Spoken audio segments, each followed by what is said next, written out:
भलं आणि आपलं काम भलं असाच त्याचा स्वभाव.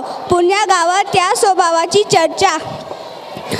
सकाळी लवकर उठायचं, शेताकडे जायचं, दिवसभर काम ओटपून घरी यायचं, आपल्या मुलीशी खेळायचं, कट्ट्याकडे चक्कर मारायची आणि जेवणाच्या वेळी परत घरी यायचं. असा त्याचा दिनक्रम. सावळा रंग, शिडशिडी अंगाकाठी आणि नाकासमोर चालणारा बंडू. एका वर्षी पीक पाणी बरं झालं, त्यामुळे खूप पैसे आले. त्यामुळे बंडूने आपल्या कुटुंबासाठी नवे कपडे आणि स्वतःसाठी एक इजा शिवली. ती इजा धोंडू मामाकडे शिवली, पण धोंडू मामाचा अंदाज जरा चुकला. आता पाहूता काय होईल. हा आहे बंडू. आता घरच्या सगळ्यांसाठी कपडे शिवून झाली आहेत. आता धोंडू मामाने माझ्यासाठी जी इजार शिवली आहे ती आता घालून बघतो. इजार तर 4 बोट लांब झालीये, चांगलीच 4 बोट लांब झालीये. आता पुन्हा धोंडू मामाकडे जायचं म्हणजे आता मी घरच्या कोणाकडून तर इजार कमी करून घेतो. ही आहे बंडूची बायको.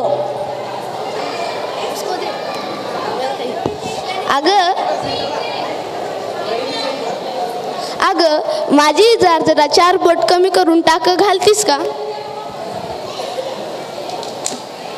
अहो सकाळी सकाळी आणि काय हे जेवण बनवायचे, नीताच्या शाळेला जायचंय, मला नाही जमणार. ठीक आहे. ही आहे बंडूची बहीण. हिचं नाव सुभा आहे. अगं सुबे, माझी इजार जरा 4 बोट कमी करून टाक घालतीस का? नाही दादा, मला नाही जमणार. मला केवढा अभ्यास पडलाय, आता कॉलेजची वेळ होईल. त्याच्यापेक्षा तू आईला सांग की. ठीक आहे. ही आहे बंडूची आई. अगं आई, माझी इजार जरा 4 बोट कमी करून टाक घालतीस का? ठेव तिकडे तुझी इजार. इथं वैरण कापून कापून माझ्या हाताचे तुकडे पडले. ठीक आहे.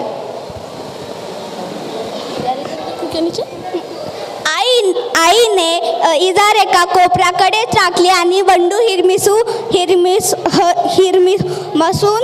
शेताकडे परत गेला. आता पुढे पाहता काय होईल.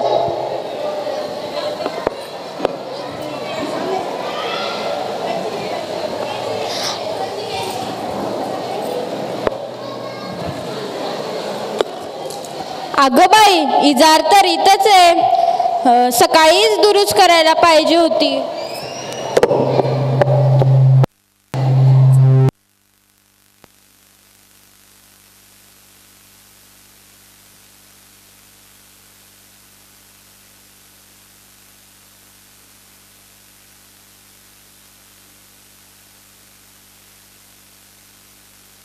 झाली बाई इजार.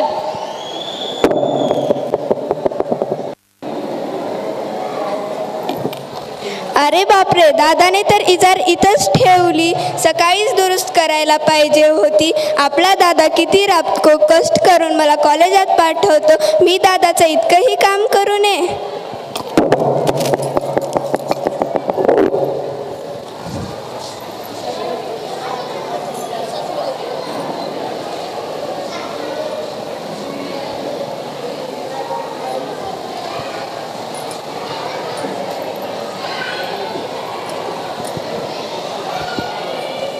झाली इजार 4 बोट कमी.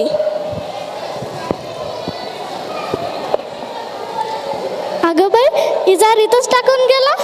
उगा खेकसले पोरावर. एवढा राब राबतोय पोरगा.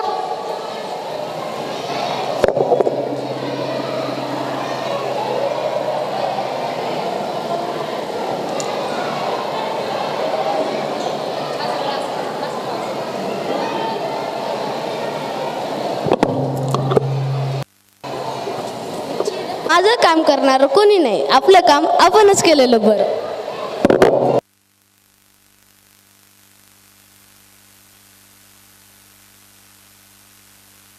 आली जार नीट. आता घालून बघतो.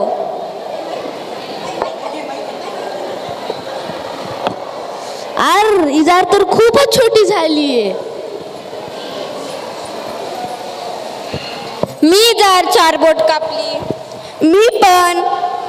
अगं बया, मी पण इजार 4 बोट कापली की. आणि मी पण इजार 4 बोट कापली. सगळ्यांनी इजार 4 बोट कापली, त्यामुळे इजार खूपच छोटी झाली. थँक्यू.